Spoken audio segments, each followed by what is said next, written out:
Assalamualaikum warahmatullahi wabarakatuh.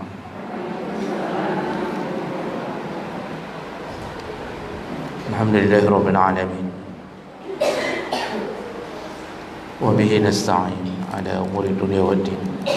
Asyhadu la ilaha illallah wahdahu la syarika lah wa asyhadu anna Muhammadan 'abduhu wa rasuluhul karim. Allahumma salli wa sallim ala nabiyyina wa sayyidina al-Mustafa Muhammadin wa ala alihi wa ashabihi ajma'in. Amma ba'd. Rabbi shrah li sadri wa yassir li amri wahlul 'uqdatam min lisani yafqahu qawli.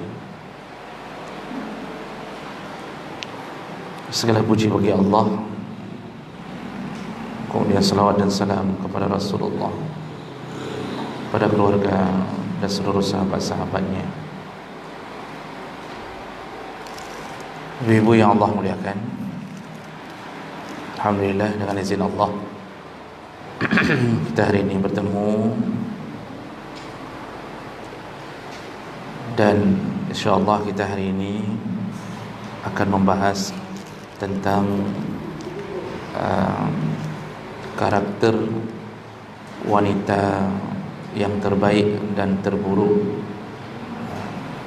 berdasarkan hadis Nabi sallallahu alaihi wasallam. Menjadi orang yang baik adalah salah satu harapan, karena salah satu penghuni surga yang paling ramai adalah mereka yang berakhlak baik. Ketika Rasulullah sallallahu alaihi wasallam mengabarkan tentang posisi surga yang di atas atau surga Firdaus, Rasulullah ditanya oleh sahabat, siapa penghuninya ya Rasulullah? Apakah hanya para nabi? Rasulullah menjawab, bukan hanya para nabi, tapi penghuni surga Firdaus yang paling ramai adalah orang yang paling baik akhlaknya, dan selama hidup teruji akhlak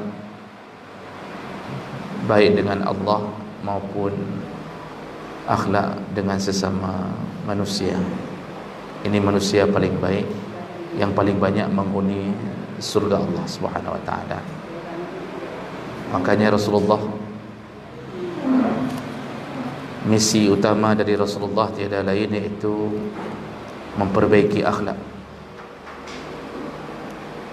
23 tahun Nabi berjuang untuk memperbaiki akhlak, dan ini yang menjadi harapan kita semua pada keluarga kita, yang menjadi harapan pada anak-anak kita. Tidak ada orang tua yang berharap anaknya menjadi jahat, dan tidak ada anak-anak yang berangan-angan agar orang tuanya juga menjadi jahat. Jadi hari ini di antara sekian banyak harapan kita untuk menjadi orang baik, ada hadis yang menyebutkan tentang karakter-karakter wanita terbaik dan terburuk di dalam pandangan Allah dan Nabi sallallahu alaihi wasallam. Kita ini kalau dilihat baik oleh orang, belum tentu baik yang sebenarnya, karena penilaian manusia melihat baik itu pertimbangannya macam-macam. Ada kalanya karena kedekatan, sehingga apapun kesalahan tetap kita anggap baik. Atau ada kalanya karena kita satu kelompok dengannya, maka dia tetap baik di mata kita. Ada kalanya satu partai, sesama partai itu biasanya selalu beranggapan baik. Makanya pandangan manusia itu tidak bisa dijadikan patokan kebaikan. Atau ada kalanya kita dianggap buruk oleh orang lain, tapi bisa jadi dianggap buruk karena tidak cocok dengan dia. Bisa jadi berbeda dengan pemahamannya. Atau bisa jadi kita tidak setuju dengan apa yang dia inginkan. Dia ingin buat maksiat, kita tidak setuju, lalu kita dianggap bukan orang baik. Nah, ini macam-macam pandangan manusia dengan manusia itu tidak bisa jadi tolak ukur kebaikan. Jadi kita harus berpulang kepada pandangan al-haq, pandangan yang mengetahui ukuran kebaikan, yaitu al-haq. Al-haq itu yang menjadi sumber kebenaran. Siapa yang itu yang disebut al-haq? Yaitu Allah Subhanahu wa taala. Allah yang punya syariat, Allah yang menentukan bahawa ini baik dan itu buruk. Otomatis karena Allah menugaskan perwakilannya di dunia, yaitu seorang rasul, maka hadis Nabi pun adalah perwakilan dari Allah. Maka apa yang Nabi katakan bahawa ini baik, berarti baik. Apa yang Nabi katakan itu buruk, berarti buruk. Nah, jadi oleh karena itu, ibu-ibu yang Allah muliakan, mari kita lihat siapakah wanita-wanita terbaik dan siapa wanita terburuk. Nah, kenapa pembicaraannya kok wanita, Ustaz? Kenapa enggak bicara laki-laki terbaik dan terburuk? Karena kami di sini laki-laki cuma berdua. Ya, nak kan?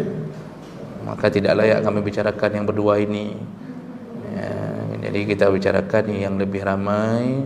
Ibu-ibu ada sekitar 50-an orang ini. Nah, jadi nanti kalau mau bicara tentang laki-laki terbaik dan terburuk, kumpulkan bapak-bapak. Dalam pengajian bapak-bapak itu yang kita sebutkan. Paling kurang hari ini kita bisa bermuhasabah sebagai seorang yang berharap surga Allah Subhanahu wa taala. Baik, ibu-ibu puasa semuanya? Bagus. Nanti buka puasa ya, maghrib. Yang tidak puasa disuruh imsak. Yang tidak puasa disuruh imsak. Disuruh bertahan seperti orang puasa. Tidak boleh makan sembarangan. Kalau mau makan, masuk ke kulkas, makan baru keluar. Baik. Ini sampai jam 9 ya. Sampai jam 9. Lama sekali masih ya. Okey. Kita akan lihat hadis Nabi sallallahu alaihi wasallam. Hadis ini diriwayatkan oleh Abu Uzainah As-Sadafi radhiyallahu anhu. Anna Rasulullah sallallahu alaihi wasallam qala. Ini hadis riwayat Al-Baihaqi dalam kitab Sunan Al-Baihaqi dan dinilai sahih oleh para ulama ahlul hadis. Imam Albani pun menilai sahih hadis ini. Jadi apa kata Rasulullah sallallahu alaihi wasallam? Khairu nisaikum, sebaik-baiknya perempuan atau sebaik-baiknya istri-istri kalian. Jadi khairu nisaikum ini bahasa Arab, kalau ingin menyebutkan baik itu memakai kalimat hasan. Jadi kalau disebut hasan itu baik. Maka kalau ada orang yang bernama Nazli Hasan, itu berarti Nazli yang baik. Sederhana saja ya. Kalau mau disebut lebih baik, maka bahasa Arabnya ahsan. Ahsan itu lebih baik. Tapi kalau sudah yang terbaik, itu sudah superlatif, itu the best bahasa Acehnya, itu memakai kalimat khairun. Khairun jamaknya akhyar. Jadi kalau Allah sudah sebut atau Nabi sudah sebut khair, berarti tidak ada yang lebih baik daripadanya. Maka golongan pertama yang Nabi mau sebutkan adalah sebaik-baiknya nisaikum. Nisa itu wanita baik sebelum jadi istri atau sesudah jadi istri. Kalau sebelum jadi istri, tentu dia berposisi sebagai seorang anak yang kebaikannya terukur adalah bukan suaminya, tapi orang tuanya, kepada orang tuanya. Tapi kalau seorang perempuan sudah menikah, kebaikannya terukur setelah ijab kabulnya kepada suaminya. Nah, itu yang akan diperjelas nantinya. Nah, jadi di sini mau disebutkan dulu bahwa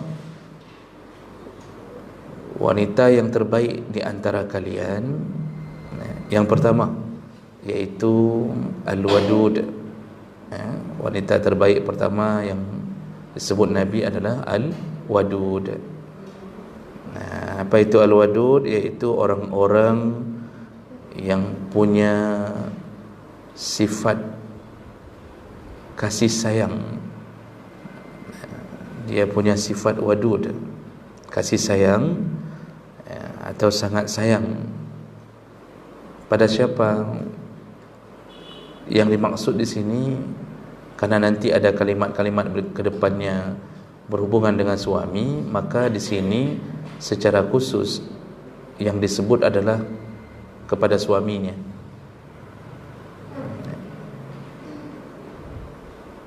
Jadi karakter nomor satu manusia dari golongan perempuan yang paling disayang Allah, paling disayang Nabi, dan insya-Allah surga, mereka yang paling sayang pada keluarganya. Tentu yang dimaksud nomor satu adalah suaminya. Ibu-ibu yang Allah muliakan, kita tahu bahwa suami bagi seorang perempuan itu, kata Nabi, termasuk salah seorang yang seandainya boleh bersujud maka pasti disuruh sujud. Seandainya boleh bersujud di hadapan suami, maka manusia yang boleh disujudkan adalah istri kepada suaminya. Bahasa ini bahasa kiasan Nabi, karena enggak boleh, makanya enggak boleh sujud sama manusia. Tapi seandainya boleh, maka istrilah yang kusuruh sujud kepada suaminya. Ini kan kiasan menunjukkan ketaatan mutlak pada suami. Allah Subhanahu wa taala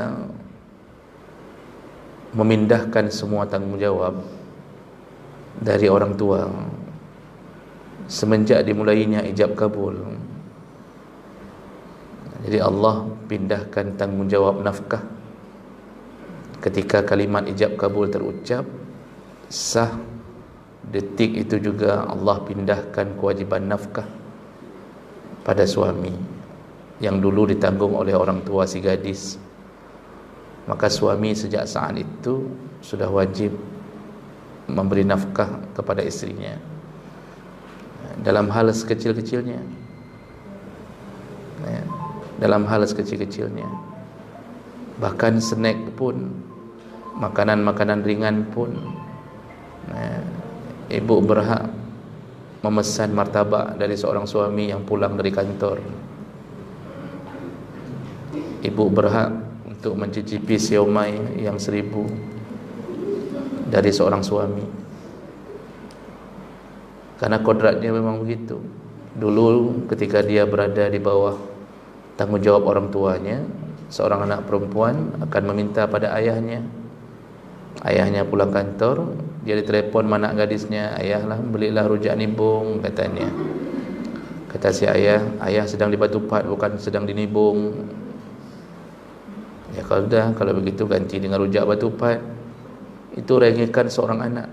Merengeknya seorang anak berpindah dari ijab kabul. Maka isteri boleh merengek-rengek pada suaminya. Bang belilah Avanza. Kalau enggak ada Avanza, Innova pun boleh. Rengekan itu wajar, suami berposisi sebagai orang pemberi nafkah. Jadi Allah pindahkan tanggungjawab nafkah, lalu Allah pindahkan tanggungjawab kasih sayang. Yang dulu disayang-sayang oleh orang tuanya pindah ke suami. Suami menggantikan posisi menyayangi istrinya. Maka Allah mengatakan wa'ashiruhunna bil ma'ruf, berbuat baiklah engkau kepada isteri-istrimu, kata Allah Subhanahu wa taala. Nah, kemudian yang ketiga, berpindahlah dosa. Dosa seorang anak gadis ditanggung oleh orang tua sebelum ijab kabul. Ketika ijab kabul mulai berpindah ke tangan suaminya, maka suami bisa masuk surga melalui ketaatan yang diajarkan kepada istrinya.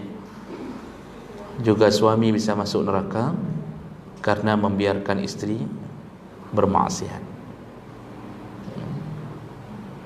Suami tersebut disebut dengan dayus, yaitu orang-orang yukirru fi ahlihi al-khubas, itu orang yang membiarkan maksiat di dalam keluarganya.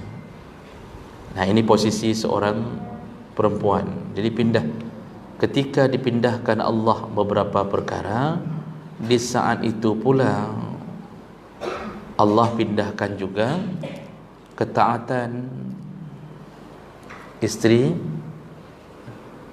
Selesai ijab kabul, ketaatannya lebih utama pada suaminya daripada kepada orang tuanya. Nah, disinilah perjuangan hati dimulai. Walaupun kita kadang-kadang kurang terima, yang pelihara saya mama, yang lahirkan saya mama, yang kasih susu saya mama, yang besarkan saya ayah, yang sekolahkan saya ayah, yang kuliahkan ayah, yang sogok waktu kuliah juga ayah. Kok tiba-tiba umur saya 22 tahun, tiba-tiba enak aja suami, saya harus lebih taat kepada suami.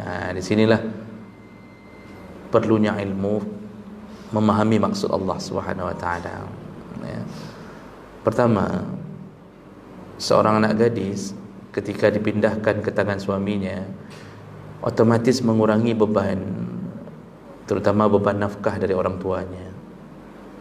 Jadi sebenarnya perpindahan itu Allah ingin kurangi beban dari orang tua yang semakin lanjut usia. Karena seorang perempuan kan tidak diwajibkan mencari nafkah. Kalau ada anak perempuan 8 orang, kalau kita ingin melakukan kehidupan seperti sunnah di dalam Islam, maka perempuan tidak satu pun diwajibkan untuk mencari nafkah, karena dia orang yang dinafkahi. Kalau sebelum menikah dinafkahi oleh orang tuanya, lalu dilanjutkan ke suaminya setelah menikah, dia enggak ada kewajiban cari nafkah. Ibu enggak wajib untuk lolos PNS, jangankan lolos, daftar pun enggak wajib. Seorang perempuan diestafetkan oleh Allah dari tangan fulan ke tangan fulan ke tangan fulan. Yang hidup dia harus nyaman. Dia hidup adalah menerima nafkah, bukan memberi nafkah. Jadi bisa bayangkan kalau orang tua mempunyai 8 orang anak perempuan, enggak ada yang dipindahkan kewajiban nafkahnya ke suaminya, itu kan orang tua semakin lanjut, tentu akan menjadi sebuah pikiran besar bagi beliau, bagaimana keadaan anakku ini kalau seandainya dia yang terus-terusan diberi kewajiban nafkah. Sekarang umur pensiun 56, dah pensiun sebagian instansi. Bahkan ada yang pensiun dini, hari ini masuk, besok pensiun. Ada. Makanya hikmah Allah, kenapa isteri disuruh pindahkan taat ke suaminya? Pertama, berhubungan dengan mengurangi beban orang tua secara nafkah. Oh, masalah 1-2 orang tua terlalu kaya, itu ada, tetapi normalnya tidak banyak. Tidak banyak. Nah, itu hikmah pertama. Hikmah yang kedua, kenapa ketaatan disuruh pindah ke suami? Allah ingin memasukkan orang tua si gadis ke surga tanpa harus berhubungan dengan si gadis itu. Jadi konsepnya, semakin taat seorang perempuan pada suaminya, semakin dekat orang tuanya menuju ke surga. Jadi kan orang tua ni ketika dia lepaskan anak gadisnya, pasti terasa berat. Enggak ada orang yang mau serahkan anak gadisnya begitu saja.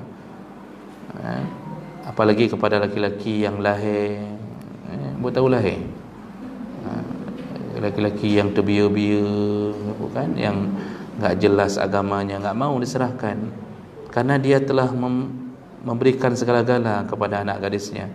Tiba-tiba dia serahkan kepada orang yang tidak akan bertanggung jawab, enggak akan mau orang tua. Bayangkan si kecil kita, anak kita yang kecil dari perempuan, itu yang kita cium-cium, kita gendong-gendong, ya, kita bercanda dengannya. Tiba-tiba kita lepaskan begitu saja, itu tidak ada yang mau. Tapi karena taat pada perintah Allah, dilepaskan. Waktu dilepaskan itu terasa hati berat sekali. Ini karena sebuah kewajaran, pasti isteri akan ikut suami. Jarang sekali isteri yang akan taat pada orang tua lalu meninggalkan suami, jarang.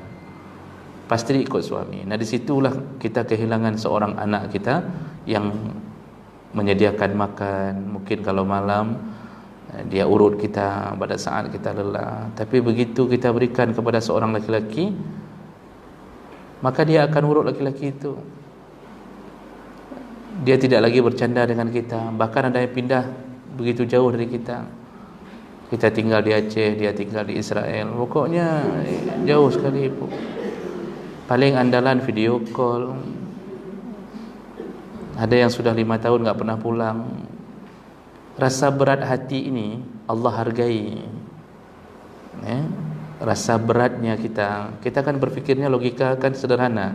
Saya yang pelihara, saya habis uang sudah hampir 0,5 M untuk membesarkan dia.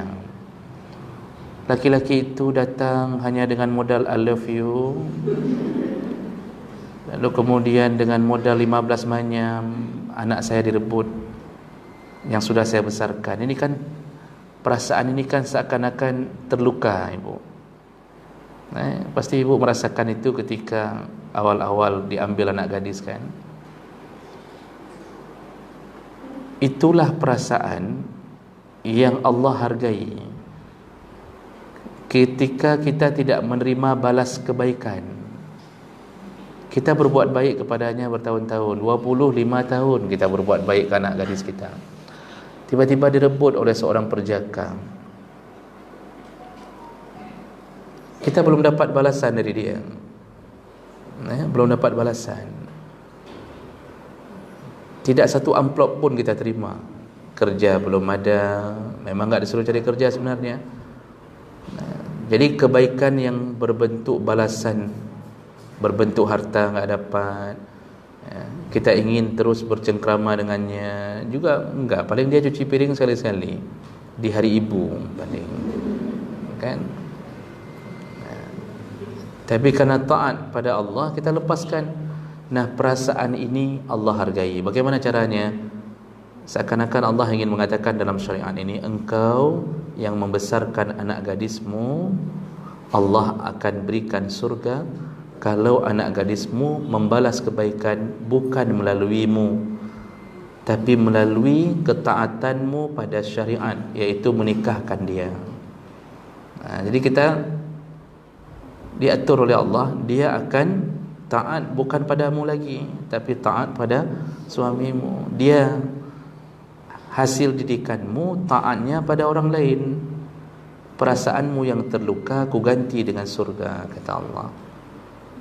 Makanya konsepnya dalam Islam, semakin taat isteri pada suami, semakin dekat orang tuanya membuka pintu surga. Makanya kalau sayang sama orang tua, taat-taatlah pada suami. Begitu konsepnya, sederhana saja. Nah, jadi makanya Rasulullah mengatakan wanita pertama, sebaik-baiknya wanita adalah al-wadud. Dia punya sifat sangat sayang pada keluarga, terutama ini maksud suami. Tentu ibu tidak mudah sayang suami. Kita lebih mudah menyayangi orang tua. Kenapa? Karena hubungan batin, hubungan jasa dengan orang tua tentu lebih melekat. Sama suami itu ada yang enggak kenal pun. Kalau enggak dijodohkan, enggak kenal pun. Bahkan kita tidak bisa membaca ini orang baik atau tidak. Masya Allah, kalau yang beruntung, alhamdulillah. Misal ada yang beruntung dapat suami baik, ganteng, PNS, dompetnya tebal, isinya KTP semua, orangnya lembut, beruntung kalau dapat begitu. Tapi bisa bayangkan ibu, kalau kebalikannya yang dapat, orangnya enggak jelas, entah laki entah perempuan, kan begitu. Kemudian enggak ada uangnya, kerja serabutan, kemudian suka selingkuh, macam-macam terjadi. Nah, disitulah kita merasakan bahawa ternyata begitu susahnya untuk taat. Jadi ketika itu kita diperlukan ilmu untuk taat. Kita butuh pengetahuan agar kita bisa taat.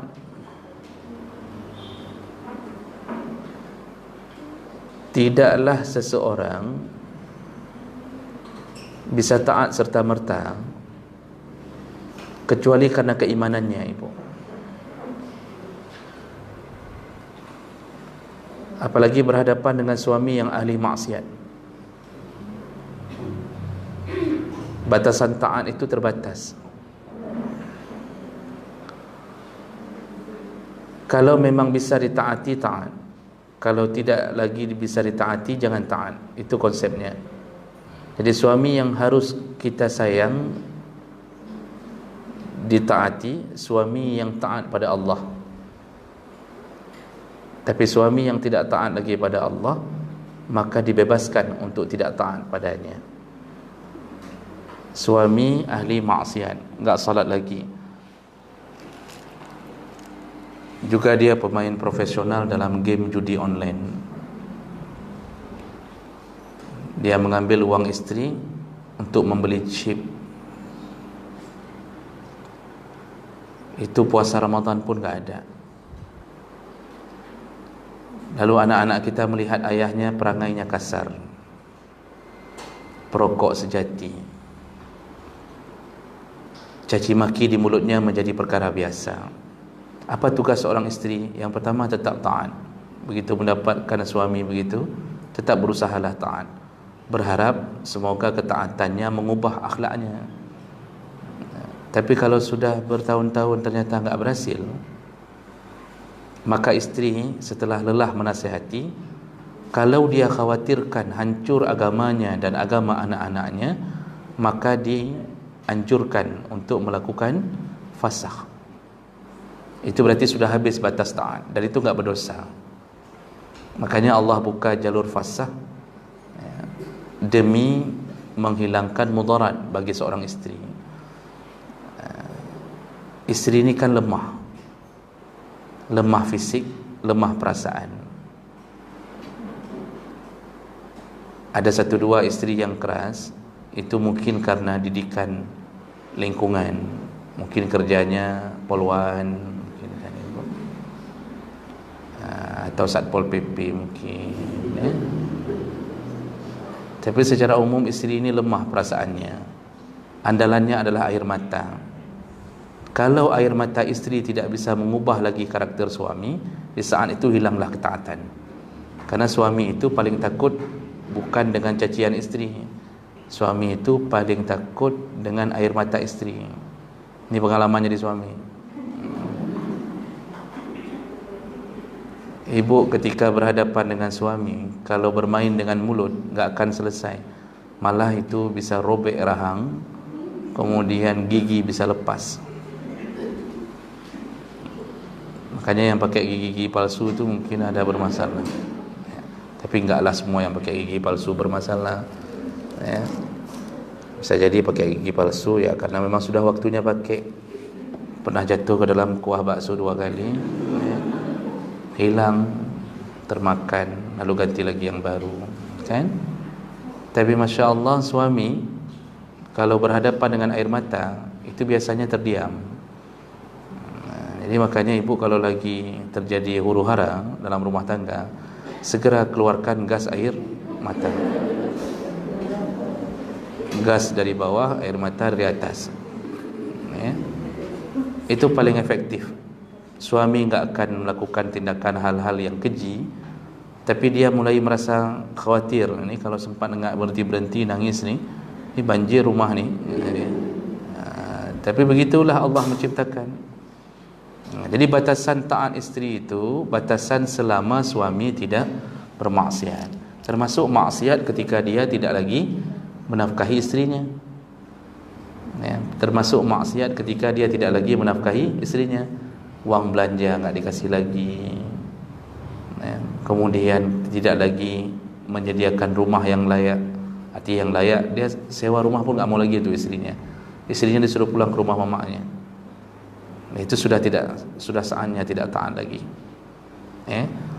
Okey, selama masih dia baik, ukurannya masih bisa kita tolerir, tetap salat, tetap puasa, sekali-sekali marah, ya. Suami sekali-sekali marah, itu tetap wajib taat. Apalagi dia masih memberi nafkah, walaupun cuma tukang becak, dia kasih sehari cuma 30.000, itu yang dia dapatkan. Dia berdiri di simpang Selat Melaka, ngantri dengan 20 becak yang lain. Kan harus nunggu 20 orang turun dari mobil baru ada hak dia, kan? Masya Allah, sekali jalan paling 20.000. Dia tunggu sampai sore, pelanggan cuma 3 orang. Bawa pulang ke isteri, dia katakan, Tri, ini isteri maksudnya, Tri, ini 30.000 untuk hari ini. Apa yang bisa belilah. Walaupun suami itu penuh kekurangan, tetap wajib taat. Tetap wajib taat kalau dia masih melakukan kewajibannya, jadi jangan mengira bahawa sedikitnya yang dia bawa pulang membuat kita boleh meminta cerai. Jangan.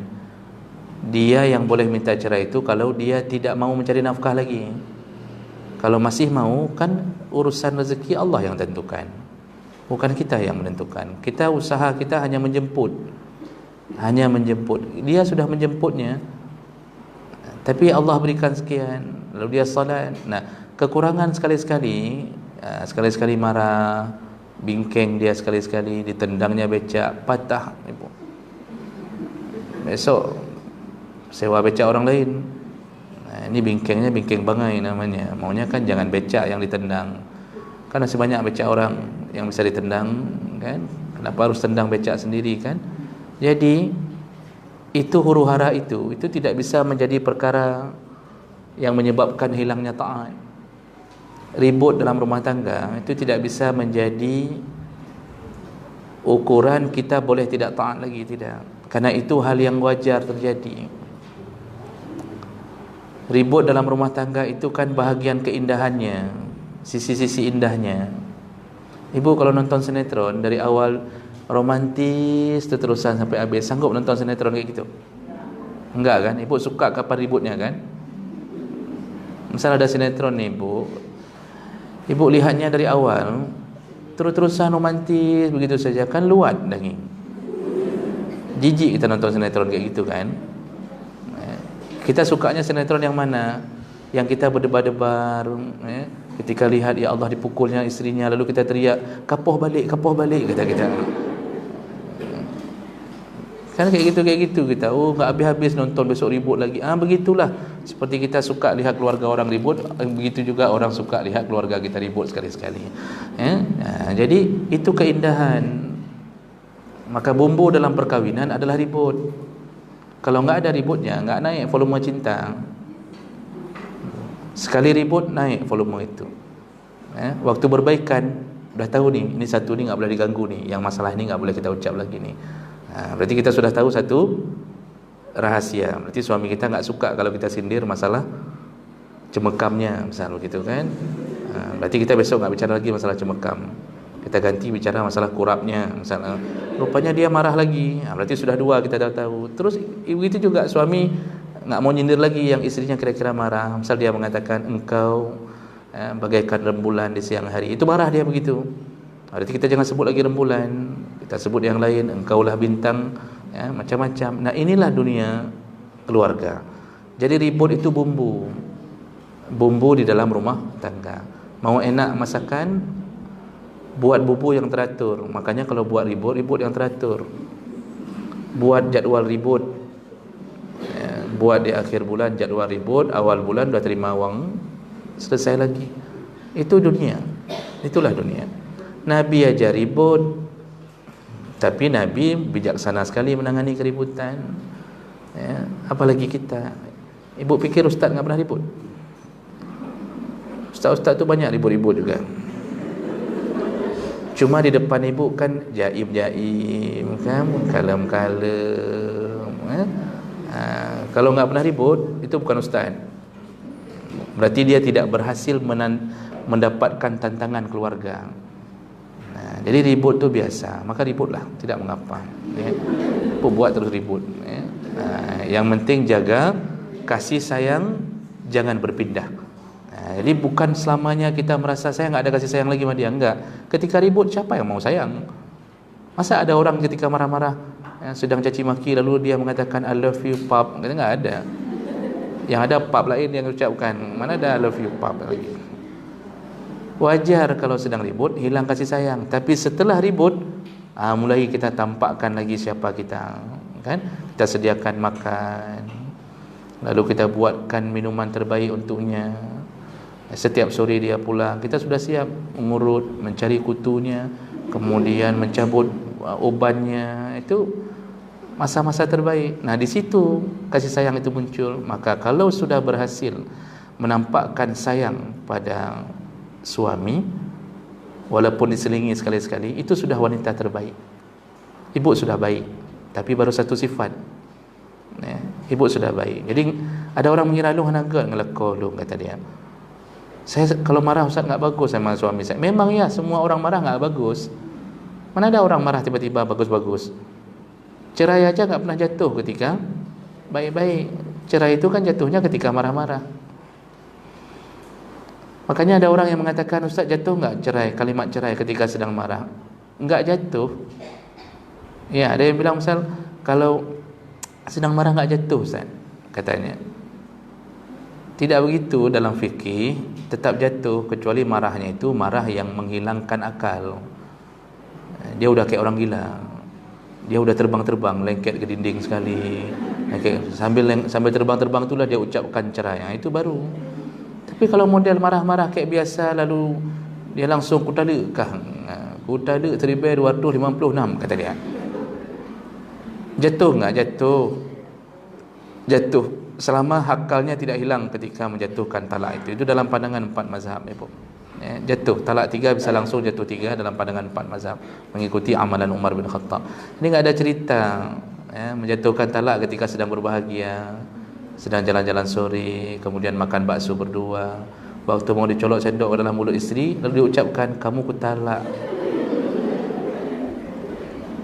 Pernah punya pengalaman kayak gitu? Enggak ada kan?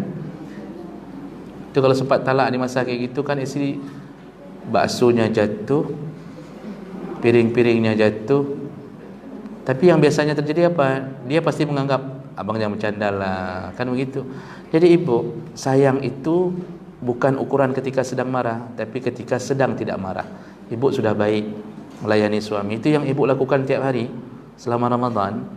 Yang bangun sahur duluan siapa? Ibu apa suami? Ibu apa suami? Ibu. Ibu suami maksudnya. Ya. Maunya kan ibu jawab kami, kan begitu kan. Dan itu ibu ada merasa menyesal enggak? Misal adalah aku kawin, gara-gara aku kawin bodoh apa-apa pun kadang-kadang. Enggak ada kan? Ibu bangun ikhlas jam 4 bangun. Dan ketika menjelang berbuka juga ibu yang berjuang berkeringat-keringat di dapur. Dan ketika itu enggak ada rasa sedikit pun, ya Allah kok kayak gini hidup saya setelah menikah, ya Allah. Dulu sebelum nikah Ramadan saya selalu cari-cari yang enggak perlu masak-masak kayak gini. Paling cari lemang. Kadang-kadang ada selai, kadang-kadang selai enggak ada lemang. Ibu beli nasi bungkus aman. Waktu kos-kosan Ustaz, waktu kami kos-kosan sebelum nikah, enak kali hidup enggak kayak gini. Kalau ibu merasa memang waktu menyiapkan berbuka itu juga menjadi sebuah kesenangan dan itu ibu taat, itu sudah baik. Itu sudah baik. Itu termasuk pelayanan-pelayanan terbaik.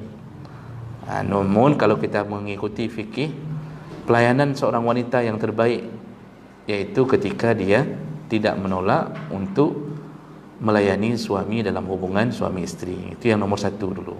Karena bagi suami yang lain itu semuanya sunnah. Yang nomor satu itu, yang wajib itu. Dan jadi ini sifat pertama wanita terbaik di dalam pandangan Allah dan Nabi, yaitu punya kasih sayang.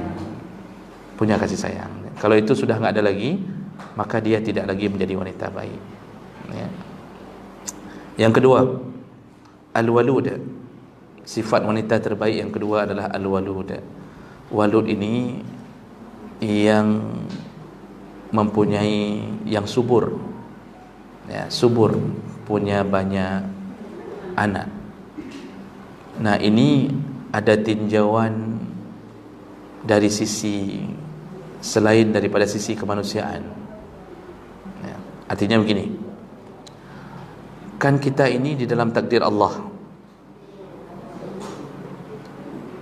Kalau seorang walud punya banyak anak, itu yang dianggap terbaik. Bagaimana dengan perempuan yang Allah takdirkan enggak punya anak? Apakah kami yang enggak punya anak, Ustaz, kami enggak baik? Ini masalahnya. Ini yang dimaksud di sini adalah keinginan untuk punya anak, keinginan untuk bergenerasi. Masalah putusannya itu dari Allah. Artinya sudah dianggap wanita terbaik ketika keinginannya untuk punya anak, walaupun sampai hari ini Allah tidak beri keinginan itu, tapi dia sudah baik. Kebalikannya, orang yang enggak ada rencana untuk punya anak itu buruk. Jadi rencana itu yang menjadi standarnya. Karena kalau standarnya masalah setelah banyak anak atau tidak, itu kita enggak bisa menunjuk seorang yang enggak punya anak enggak baik, karena itu yang menentukannya Allah. Sekarang di dalam hati ketika menikah ada rencana untuk bergenerasi. Para nabi itu berharap punya anak. Nabi Ibrahim 80 tahun memohon ke Allah untuk diberi anak. Nabi Zakaria bermohon kepada Allah sampai beruban, kepalanya beruban, istrinya tua, bermohon punya anak. Lalu kemudian semua sejarah menyebutkan keinginan orang-orang saleh untuk punya anak. Ternyata Allah buktikan juga, ternyata keinginan itu enggak semuanya terkabulkan. Ada yang tidak sesuai dengan harapan dia. Nah, jadi ukuran wanita baik itu bukan karena sudah punya anak, tapi keinginan ingin punya anak. Karena selama ini yang dibangun konsep, kalau banyak anak berarti baik, kalau enggak ada anak berarti kalau kayak gitu yang Allah telah menzalimi yang tak punya anak, kan begitu cara berfikirnya. Bukan itu ibu. Tapi kita bahagia seandainya Allah beri anak, kita bahagia. Jadi anak itu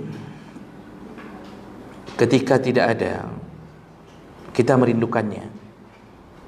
Ketika ada, kita memeliharanya. Itu sudah menjadi wanita terbaik. Maka usaha seorang istri ketika belum diberi anak bersama suaminya, berobat sana, buat program ini, program itu, pergi ke dokter, pergi ke tabib yang ahli herbal, yang jangan pergi ke dukun.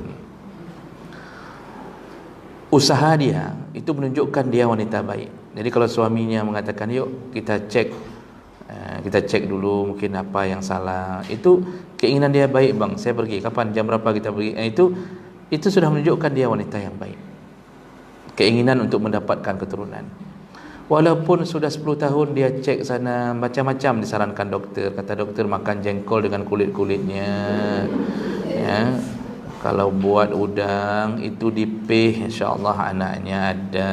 Udah kita buat, sampai disuruh tulis di kertas tentang kalimat-kalimat tentang nama-nama anak, lalu disuruh rendam dalam air, dan kita makan gelasnya, airnya dibuang, juga sudah kita lakukan. Enggak punya juga.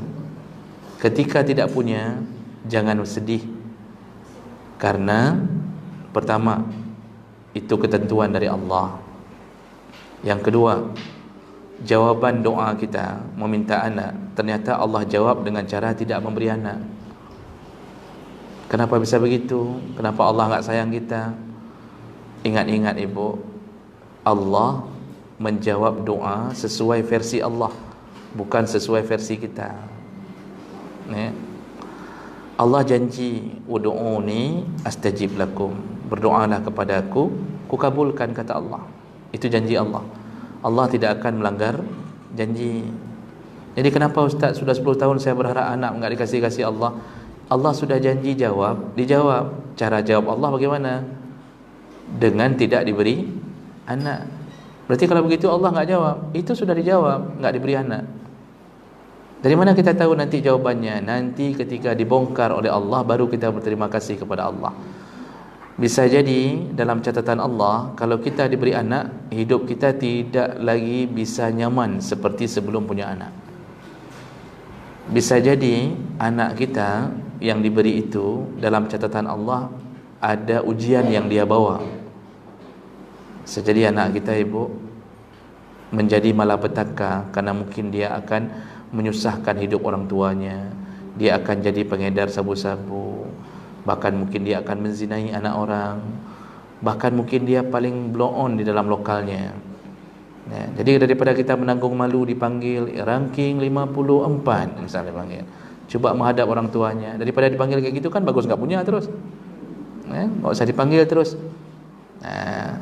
Ingat kisah Nabi Khidir ketika membunuh seorang gulam, seorang anak-anak remaja.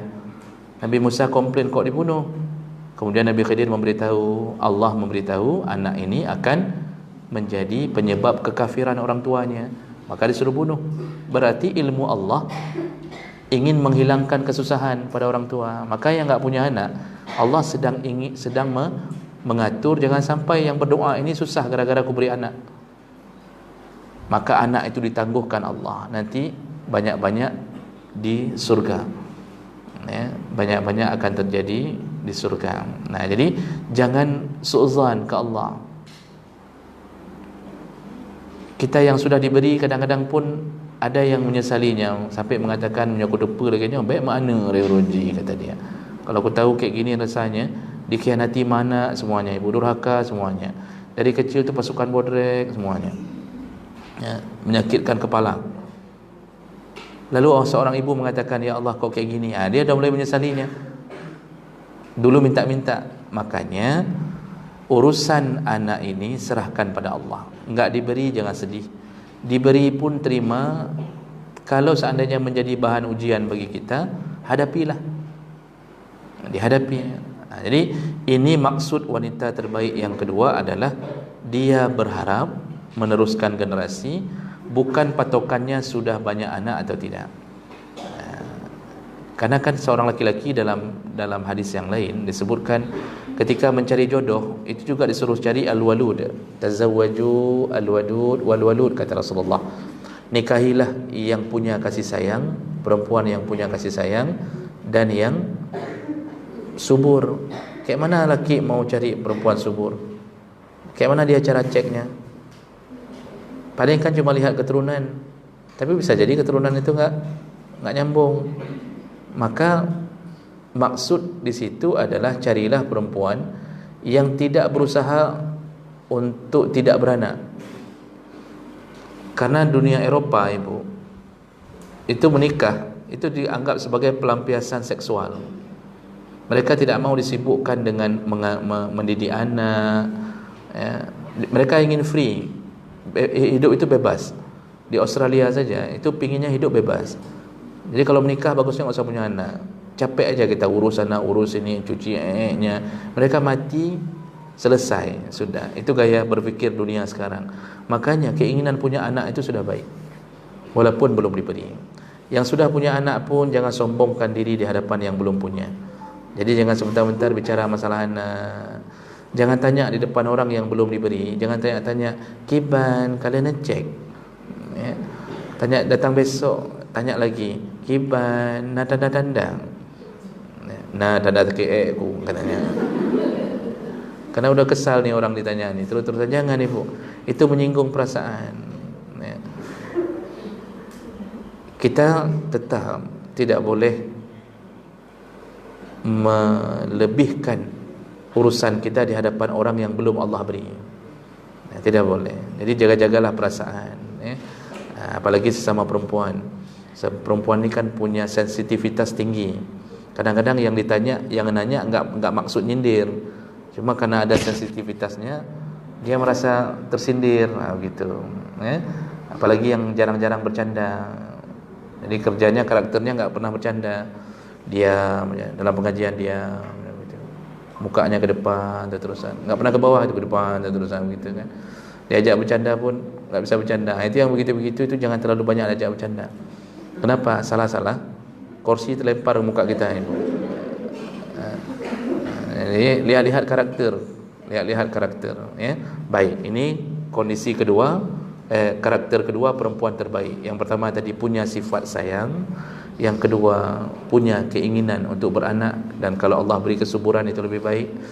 Kemudian yang ketiga al-mawatiyah, sifat ketiga perempuan terbaik adalah al-muwatiyah. Apa itu al-muwatiyah? Yaitu orangnya tidak kasar, perangainya tidak kasar. Itu perempuan terbaik. Selama dia membina rumah tangga, bermuamalah dengan suaminya, bermuamalah dengan anaknya, perangainya tidak menyebabkan sakit hatinya suami dan tidak berpengaruh pada kenyamanan anak-anak. Tidak kasar ini maksudnya perempuan itu dengan ilmunya dia hanya keras pada saat menegakkan syariat dalam rumah tangganya. Itu tidak disebut kasar. Mepep itu bukan kasar. Merepet itu bukan kasar. Malah di antara ciri-ciri wanita salihah itu suka merepet. Ibu harus belajar merepet. Apalagi dunia akhir zaman, merepet itu dibutuhkan. Kita harus belajar tuh 3 SKS merepet. Kenapa merepet dibutuhkan? Karena hari ini, Bu, tantangan untuk menghancurkan akhlak anak kita itu banyak sekali. Ibu bisa bayangkan kalau ibu bukan tipe yang merepet, anak pegang HP, nonton dari pagi, main game dari pagi. Kalau ibu bukan tipe merepet, anak ini dipastikan hancur. Ibu lihat aja, lalu dalam hati ibu, alah sudahlah, saya malas merepet-merepet, Ustaz. 3 minggu malas merepet-merepet, hancur dia dengan HP-nya. Tapi kalau ibu yang merepet, Oh, Masya Allah, begitu dia lewat 15 minit main HP, ibu sudah mulai siapkan, mulai dari jurus satu, ya. Ibu entah apa-apa keluar, sampai keluar kalimat, kamu ya kayak bapakmu persis, kata dia. Ini berarti sudah tak bagus juga merepek seperti ini. Jangan jadikan bapak sebagai sampel dia, ya. Makanya butuh itu, mepep-pep dalam rumah itu butuh. Anak-anak rata-rata menjadi baik gara-gara mamaknya mepep-pep. Namun yang dipahami oleh anak dan suami, ketika isteri mepep-pep di atas syariat, enggak ada yang sampai membencinya, enggak ada. Walaupun waktu pep-pep itu paling suami mengatakan, oh kaji, Kak Im pedih, kamu ho, Kak Im pedih, begitu-begitu. Udah cukup, diam aja, saya sudah paham dah. Atau dia pergi ke kedai kopi, ya. Di sana dia tenangkan hati. Tapi yang dia marah, dia enggak berani bilang sama orang. Inang ke-nya nah, kata dia. Mu pep-pep ti uro, masa ke giu semayang. Macam begitu kan. Enggak ada ibu, suami misal udah marah ni kan bahasanya bukan lagi lon-lon tu, udah keke kan. Enggak ada yang berani cerita sama orang, masa ke giu semayang, enggak ada. Enggak ada itu. Kenapa dia enggak berani bilang itu? Karena istrinya menyuruh kebaikan walaupun mempep-pep. Istrinya mengatakan, ang semayang, kok udah kayak gini ceritanya, begitu pampum-pampum ibu. Oh, pokoknya lancarlah tu. Apalagi ada tai lalat di bibir, oh Masya Allah, hancurlah tu dah, ya. Keluar kalimat ibu dalam 1 detik itu bisa sekian ratus kosakata. Sampai anak-anak sama suami aja enggak tahu lagi mamak bilang apa lu. Coba ibu lihat, kalau ibu merepeknya karena agama, enggak ada orang dan enggak ada anak yang menyesali dapat mamak begitu. Nak solat, mau solat enggak? Kamu begini. Oh, Masya Allah. Enggak ada anak yang mengatakan di sekolahnya, mama aku lah, bosan kali lah di rumah, begini, enggak ada. Karena dia tahu dia yang salah. Suami juga begitu, dia tahu dia yang salah. Tapi yang merepet, yang dibenci itu adalah ketika kita merepetnya bukan lagi urusan agama, tapi urusannya urusan dunia. Ketika kita tidak terima rumah kita terlalu kecil, kita tidak terima ukuran TV cuma 23 inci, merepet, kita enggak terima blender bumbu sama dengan blender buah, kita merepet pampum, ni blow blender macam. Panci kita cuma ukurannya itu, enggak ada panci besar, enggak ada panci kecil. Kita merepet gara-gara tempat masak air enggak ada gagang pegangnya, itu dibenci ibu. Makanya seorang perempuan yang dimaksud yang buruk itu, yang dimaksud perempuan terbaik itu, dia tidak kasar. Walaupun merepet bukan bermakna kasar. Jadi yang kasar itu dia akhlaknya buruk. Jadi dengan suami, misal diludahinya suami, kadang-kadang kunci mobil suami dipatahinya, ya, atau dia taruh racun sianida dalam kopi suaminya, lalu kemudian dia pukul anak-anaknya. Waktu dia pukul anak-anak tu, Masya Allah, anak-anak sampai terluka, ya. Waktu dia mempep-pep bukan karena agama, caci maki keluar dari mulutnya. Jadi orang benci, suami benci, anak-anak benci, itu yang enggak boleh. Jadi perempuan yang baik itu, kata Rasulullah, al-muwatiyah, iaitu dia selama berumah tangga tidak kasar, itu sudah baik, ya. Sekali-sekali marah, pep-pep tadi, itu bukan ukuran tidak kasar, ya, itu bukan ukuran kasar, ya. Jadi tidak mengapa selama kita tidak caci maki. Jadi dalam repet pun jangan caci maki, nasihat saja yang keluar. Namun ingat-ingat ibu, kalau nasihat kita, kalau ketika kita marah dalam rumah, berhadapan dengan waktu ijabah doa, itu tahan, jangan sampai melaknat. Ingat-ingat kata Rasulullah, la tad'u li amwalikum, la tad'u li auladikum wala amwalikum. Janganlah engkau mendoakan yang buruk-buruk untuk anak-anakmu, untuk hartamu. Jangan doakan yang buruk-buruk. Sedang marah sekalipun jangan keluarkan laknat.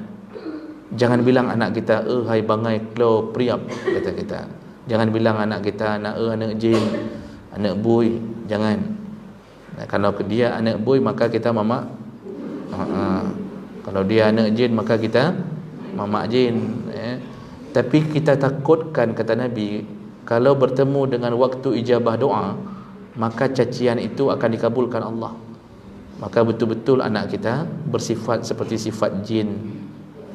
Itu yang perlu dihindari. Makanya di mana-mana saya bilang, kalau mau merepet tu, itu merepet tu ciri khas seninya seorang perempuan. Perempuan tu kalau enggak merepet, enggak mirip perempuan. Mirip lelaki dia kalau enggak merepet. Misalnya ada masalah apa-apa dihadapi dengan cara lelaki. Salah. Perempuan harus begitu memang. Laki pun bisa senang di kantor karena istrinya berhasil mengatur anak-anaknya dengan merepet tadi. Nah, jadi ibu-ibu yang Allah muliakan, ini sifat yang ketiga perempuan terbaik, yaitu al-muwatiyah, orangnya tidak kasar. Tidak kasar. Yang terakhir untuk yang model karakter terbaik adalah al-muwasiyah. Al-muwasiyah. Tadi muwatiyah, sekarang al-muwasiyah. Apa itu al-muwasiyah? Yaitu perempuan-perempuan yang selalu menolong suami di dalam kebaikan. Ini perempuan terbaik. Kayak mana maksudnya menolong suami dalam kebaikan? Dialah yang menjadi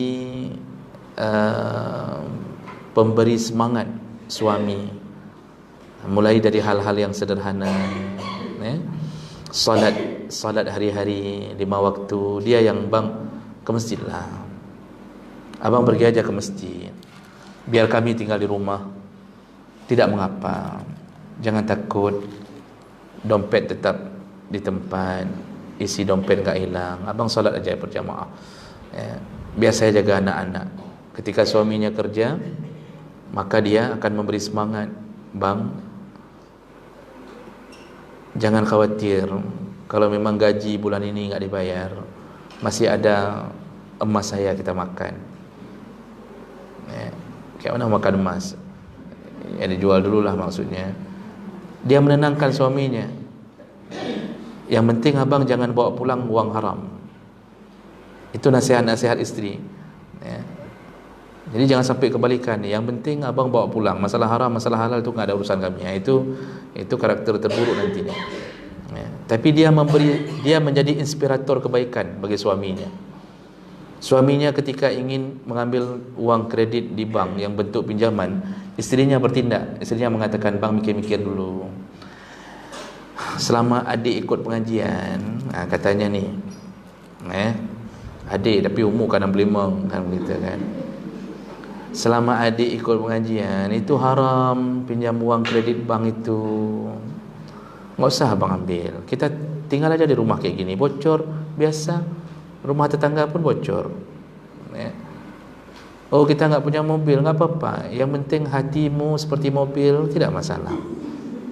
Oh, kita makan ala kadarnya. Selama masih bersamamu, aku bahagia. Ini kan tua, ibu. Ibu jangan pikirkan lagi anak muda, itu dah tua itu. Suaminya tenang, dalam semua kebaikan tenang. Akhirnya enggak jadi makan riba, enggak jadi berbuat maksiat, ke masjid dia taat. Walaupun ibu hanya berdiam di rumah, tapi menjadi sebuah penegak kebaikan bagi keluarga. Sampai suami kuat selalu, isteri kuat selalu hatinya karena isteri. Dia kuat dalam urusan kebaikan. Dia ada masalah apa-apa, dia tanya isteri, kayak mana nih? Karena suami, ibu punya rasa khawatir kalau istrinya enggak bisa menerima beban. Karena kan kita ini paling tajam ketika ekonomi merosot, itu paling tajam kehidupan rumah tangga. Walaupun kita berjilbab besar, kalau suami enggak ada uang, itu bermasalah tuh. Enggak bisa lagi kita andalkan jilbab kita, cadar kita, enggak bisa. Kalau enggak ada uang belanja, ini dah mulai main nih. Mulai main. Maka disitulah posisi Allah akan melihat. Ini kita menjadi orang yang tetap bersabar bersamanya, seperti bersabarnya Nabi Ayub yang ditemani oleh istrinya, satu-satunya istri. Makanya saking sayangnya Allah kepada istri Nabi Ayub, Sumpah Nabi Ayub pun dilanggar oleh Allah.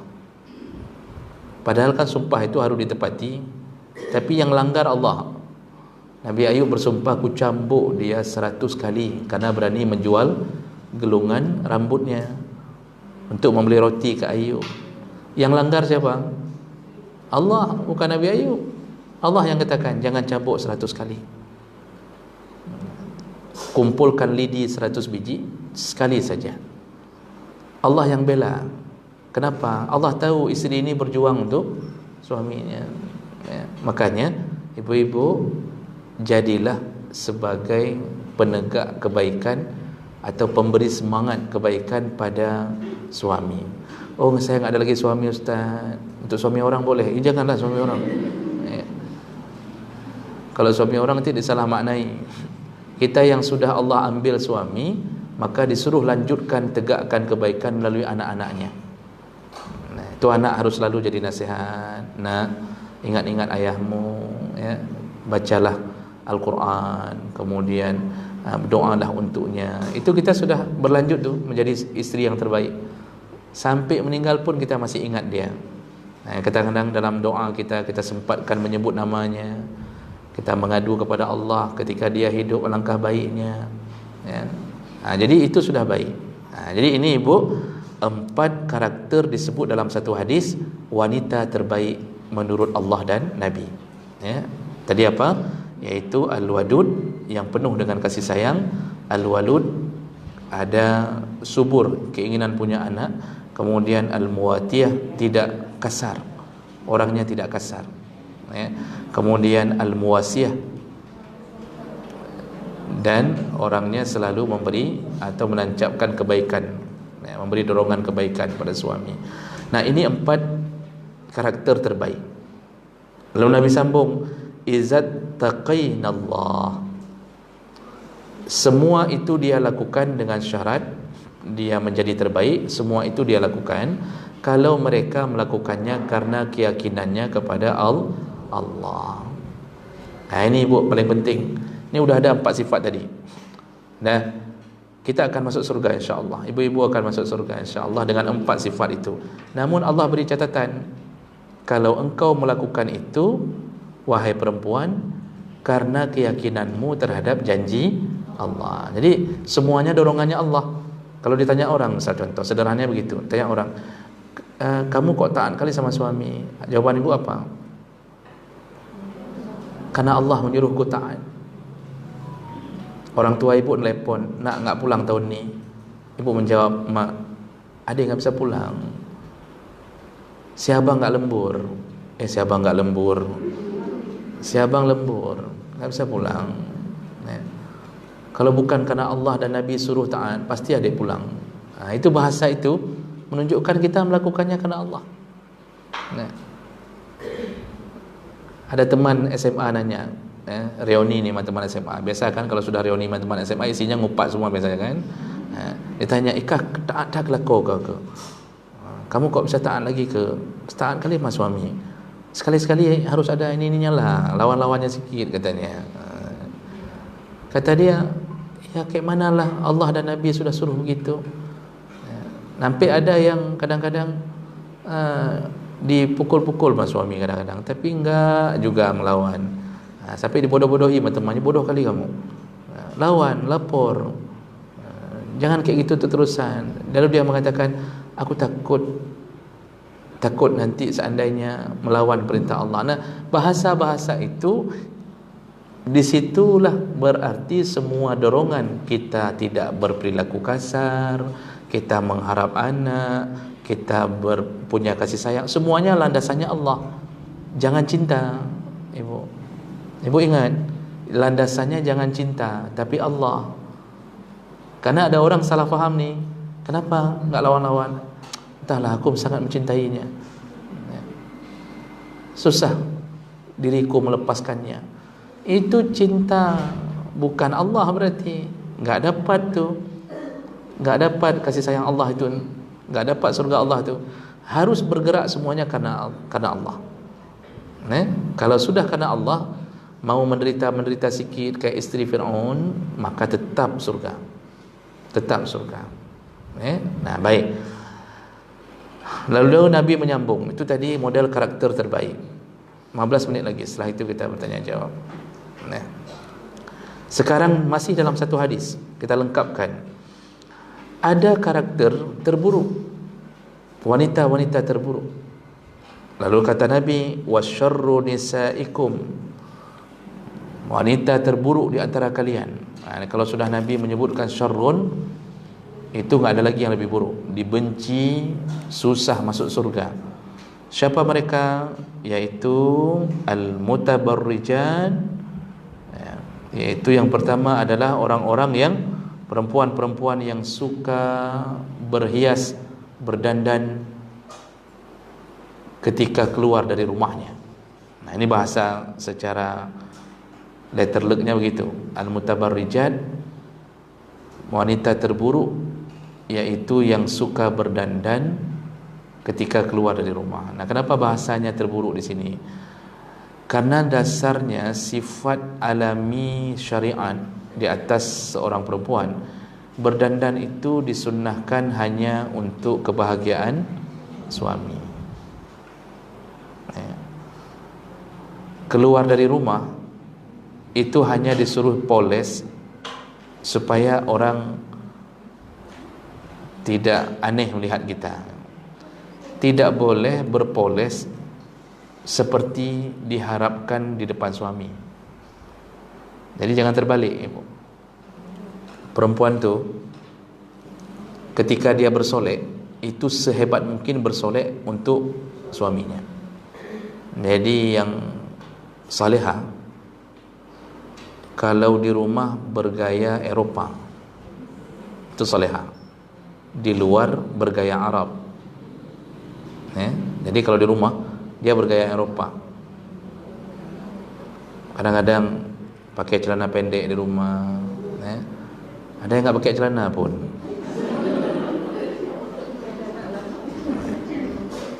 Nah, dia bergaya Eropah, baju seksi,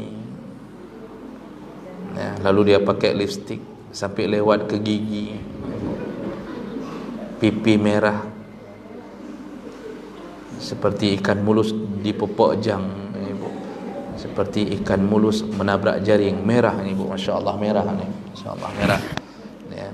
Kemudian di antara bola matanya ada biru-biru, ibu. Lalu berkerlap-kerlip, ada pakai maskara, bulu mata panjang semuanya. Ya. Rambut dia sisir ke kanan semuanya. Dia buat rambutnya beriak-riak, ibu. Oh, Masya Allah. Suami ketika pulang, dia pikir isteri tetangga, padahal istrinya. Minyak wangi sudah lengkap. Itu wanita salihah. Itu wanita salihah. Sampai suami pulang kerja siang, tak mau balik lagi ke kantor.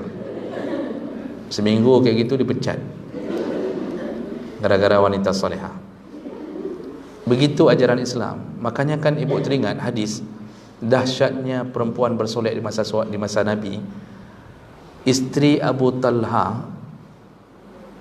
yang anaknya meninggal waktu dia kerja, kan istrinya enggak mau kasih tahu dulu anaknya meninggal, malah dia bersolek untuk membuat suaminya senang. Dia bersolek, bukan kalau kita kan dari jauh sudah kita telefon, "Nuwo bagah kak meninggal tinyak gedanyo, kan bagah bacut," dengan macam-macam. Dia enggak bersolek, dia mandi pakai minyak wangi, dia layani dulu suaminya, baru dia bilang bahwa titipan Allah telah diambil.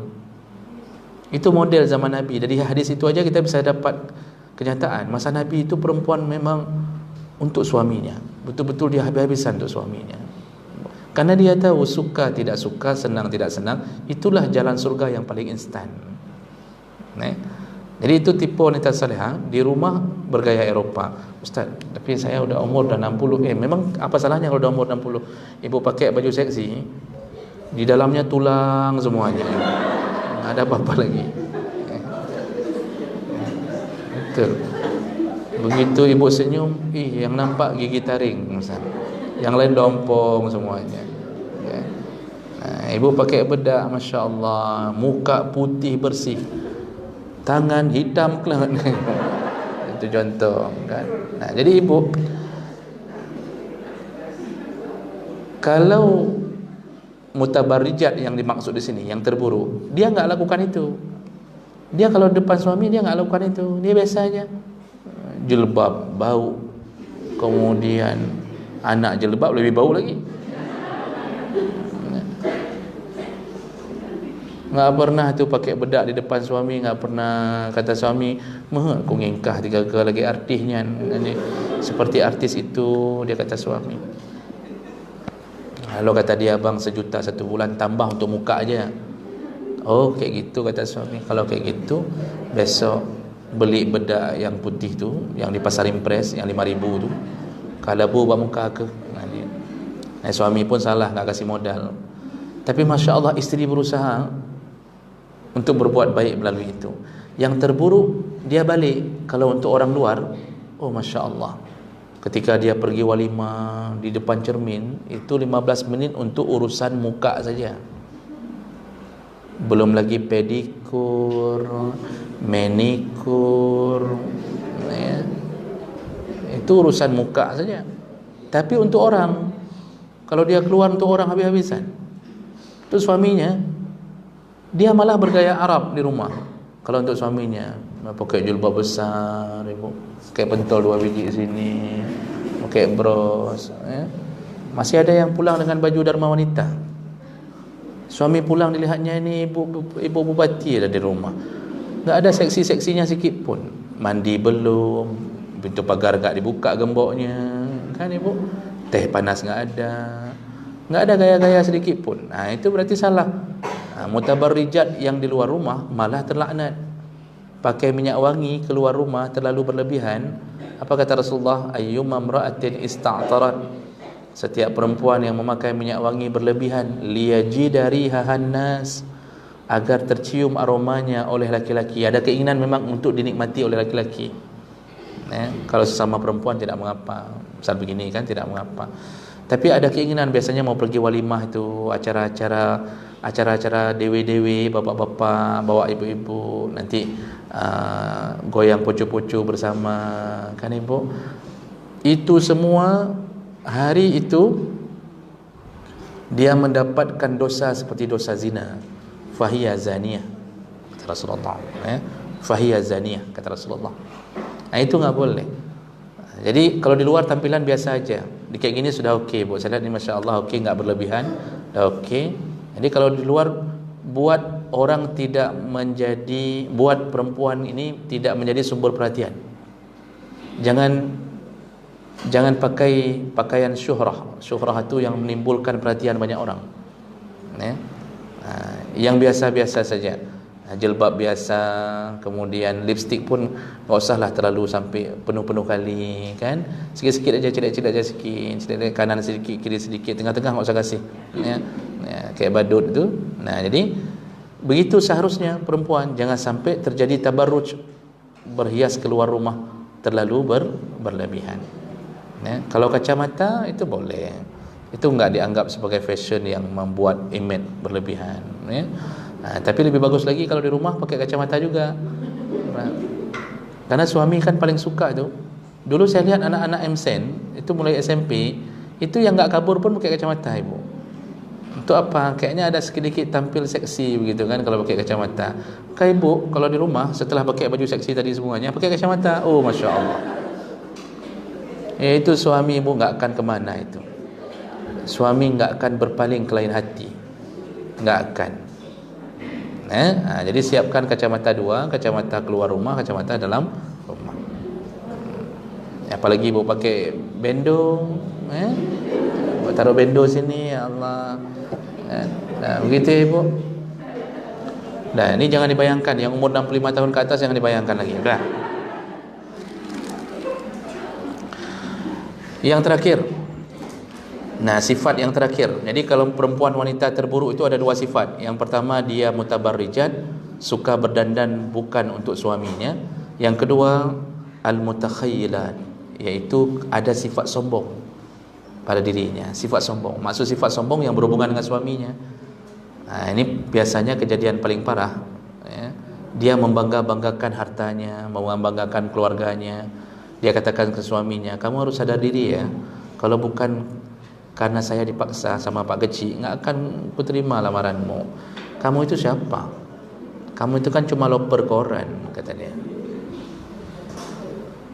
Jadi dia menyombongkan dirinya di hadapan suami, membangga-banggakan bahwa dia anak orang hebat, dia anak ini, uangnya lebih banyak. Makanya ibu hati-hati, bisa jadi wanita terburuk ketika posisi istri ada kerja, suami lagi nggak ada kerja. Lalu kita mulai mengatakan, ikah kamu dip ada penglong, gitu itu bahasanya misal. Kamu itu hidup dengan uang saya ya, yang macam-macam. Lalu kita usir suami, kemudian macam-macam lah. Jadi mulai menyombongkan diri. Kalau kita bicara di hadapannya, kita menganggap suami kita itu level rendah. Kita pakai bahasanya bahasa gara-gara kita dosen, misalnya ada istri dosen, doktor, misal kahwin sama suami S1, IPK 1,5 ya. Dia nggak tahu itu posisi itu. Seorang doktor perempuan kalau berhadapan dengan suami, itu tetap dia memposisikan diri sebagai istri. Walaupun suami ketika kita bicara nggak nyambung-nyambung, kita mengatakan bahwa diskualifikasi dalam sebuah personifikasi itu dibutuhkan ya. Suami tahan, lalu dia lihat istrinya, ini jin paru apa bukan ni. Di saat itu ibu, lalu kita mulai meremehkannya. Kita katakan yang kenyan kah bangai. Kata suami, kah lebih bangai. Kakak depa long bangai. Kamu kahwin long orang bangai, kata dia. Jadi ibu yang Allah muliakan, sombong tidak boleh ada dalam seorang perempuan ketika dia berada di posisi istri. Walaupun lebih hebat strata pendidikannya, walaupun lebih kaya. Harta istri itu bukan harta suami, tapi menyombongkan harta itu berbahaya. Harta istri ibu enggak kasih ke suami boleh. Kalau ibu kasih membantunya, itu termasuk istri yang berbuat baik tadi itu suaminya. Tapi kalau ibu bertahan, oh janganlah, masa beli sepeda anak-anak pakai uang saya, kan abang yang harus beli sepeda, misalnya ibu bilang. Akhirnya ibu enggak kasih. Berdosakah ibu? Enggak berdosa, cuma kriat tegai. Ya. Karena bukan hak ibu untuk membeli itu, memang itu hak suami. Misal ibu diminta sama suami, belilah beras kali ini kamu tanggung ya, atau nanti saya tanggung SPP anak, kamu tanggung urusan rumah. Oh enggak, kata si istri, itu bukan urusan saya, kan abang yang harus tanggung. Berdosakah? Tidak. Tidak. Cuma biasanya seminggu udah enggak pas lagi tuh. Jadi yang enggak boleh disombongkan. Masalah ibu enggak mau menjadi perwakilan suami untuk menanggung nafkah, itu wajar. Suami harus berjuang habis, kan? Tapi ketika menyombongkan diri, menyombongkan harta di atas suami, itu sudah mulai bermasalah. Berarti hati kita ini mulai bermasalah. Disitulah kita terjuluki wanita terburuk. Ya? Baik, kita selesaikan. Lalu di situ di ujung hadis Nabi menyebutkan wahunnal munafiqan. Itulah para perempuan munafik. La yadkhulul jannah minhunna. Kalau punya dua sifat itu, suka berdandan kepada selain suami, lalu punya sifat sombong dalam rumah tangga, maka mereka munafik. Kata Rasulullah, perempuan-perempuan munafik, la yadkhul al-jannah minhunna. Tidak ada satu pun yang bisa masuk surga dengan sifat itu dari golongan perempuan, illa mislu al-ghurab al-a'sam, kecuali hanya segelintir orang seperti burung gagak yang sayapnya putih. Apa maksud Nabi? Burung gagak itu rata-rata sayapnya hitam. Ini dada, bulu dada dengan sayapnya hitam rata-rata burung gagak. Yang putih itu 1-2. Maksud Nabi, enggak ada perempuan yang beramai-ramai masuk surga dengan dua sifat terburuk tadi. Kalau ada 1-2, itu pun mungkin karena kemaafan Allah. Rata-rata tidak masuk surga. Mereka yang punya sifat mutabarrijat, suka berdandan bukan untuk suaminya, sampai terjadi perselingkuhan, WA ke suami orang, tu WA ke suami orang mesra-mesra kali kadang-kadang. Assalamualaikumnya aja sampai berkali-kali. Tapi dengan suami sendiri udah 2 tahun assalamualaikum enggak jawab-jawab. Padahal udah biru tuh. Contengnya udah biru, tapi enggak jawab-jawab. Itu enggak boleh. Itu termasuk mutabarrijat. Dan yang kedua, mutakhayyilan, punya sifat sombong, tidak memposisikan diri sebagai istri, tidak masuk surga kecuali seperti burung gagak yang bersayap putih. Sedikit sekali yang masuk surga, rata-rata masuk neraka. Jadi ini ibu yang harus kita jadikan pelajaran. Semoga ibu-ibu masuk golongan pertama, iaitu wanita-wanita terbaik yang pernah ada di dunia, ya. Baik, saya berhenti. Ada waktu untuk bertanya sekitar 10 menit, nanti 5 menit. Ya, silakan ibu duluan. Ada mic-nya? Ada mic lain enggak? Enggak ada. Okey, silakan ibu. Waalaikumsalam warahmatullahi. Ini sebenarnya si suami ini ada saya dengar kalau si suami yang pelit karena miskin bisa cerai, tapi kalau pelit karena dia ada duit, saya nggak boleh orang dicerai. Tapi si perempuan ini sudah merasakan dari pertama si laki-laki ini dia menipu biasanya nggak ada duit, sehari-hari nggak ada duit. Akhirnya sudah hidupnya udah mapan, dia tetap tidak memerlukan duit nafkah. Akhirnya si suami itu pun si perempuan itu mulai agak lebih, katanya kalau lapor ke orang tua kampung itu akan mendamaikan. Ya orang ini nggak pikir ke kampung, dia berusaha sendiri. Bagaimana Ustaz? Kan di dalam musuh itu perempuan itu. Ibu, baik. Ini pertanyaannya, bagaimana posisi istri kalau suami tidak memberi nafkah, baik dalam keadaan miskin ataupun ketika sudah punya uang. Ibu, ukuran istri itu tidak dianggap nusyud ketika dia berusaha menghilangkan kemudaratan pada dirinya. Kewajiban suami beri nafkah, ternyata tidak diberi. Ini bahasa tidak diberi ada, tapi tidak diberi. Berbeda kalau tidak ada, itu harus banyak sabar. Berbeda kalau tidak ada. Nabi Muhammad dulu hidup dengan Aisyah. Yang tertinggal di dalam rumah Nabi cuma kurma. Dan itu terbukti dalam beberapa hadis kan. Datang pengemis ke rumah Aisyah, enggak ada apa-apa, cuma kurma. Satu kurma malah. Apakah Nabi jahat? Tidak. Memang begitu kemampuan Nabi. Walaupun Nabi bisa berdoa minta emas, minta gunung emas. Jadi kalau suami enggak memberi nafkah, istri kalau melihat suaminya memang enggak ada rencana memberi, di saat itu enggak nusyud walaupun ibu kemudian menggugat cerai. Tidak nusyud karena hak seorang perempuan diberi nafkah. Sudah saya bilang tadi, walaupun sedikit tetap taat. Tapi kalau enggak diberi karena tidak mau diberi, itu hilanglah ketaatan. Hilanglah ketaatan. Jadi kalau mau urus ke pihak kampung, ya mungkin yang pihak kampung yang ngurus pun bermasalah juga. Jadi bagaimana itu solusinya ibu? Kalau suami itu masih memberi, maka bersabarlah. Kalau tidak mau diberi sama sekali, maka dibolehkan untuk menggugat cerai. Dibolehkan. Dan itu tidak dianggap berdosa kalau memang sudah terzalimi istri gara-gara urusan itu. Namun yang paling tahu suami kan kita. Ibu yang paling tahu. Nanti ibu paling akan menilai-nilai. Maksudnya sebenarnya dia baik sebenarnya. Cuma karena sedang enggak ada, bagaimana lah kita buat. Nah, itu kan akan membuat keputusan, ibu. Itu keputusan yang akan terjadi kalau kita mengenal baik siapa suami.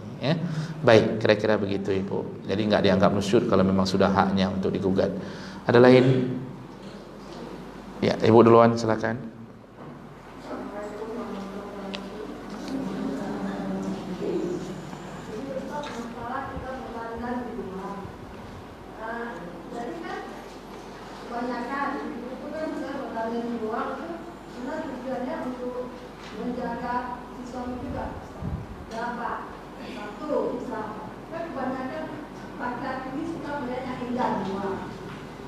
Jadi makanya di sini dia berdandan di luar, karena kalau kita lihat kebanyakan juga, nanti kalau pamannya punya uang nggak berdandan, dan itu si suaminya tidak berdandan, katanya bapak-bapak itu ngomong, ya aku lihat tadi istri kau kok kayak gini, nah, jadi saya rasa kalau berdandan itu gimana Ustaz? Baik. Kita kan menjaga suami kita juga. Nah, itu gimana? Baik. Ini tunggu dulu nih, mau ditutup dulu. Tutup dulu baru tanya jawab. Baik, berarti kita tutup dulu sebagai seremonial untuk kamera, ya. Setelah ini kita sambung tanya jawab. Sekitar masih ada waktu sekitar 10 menit karena janjinya sampai jam 9. Okey.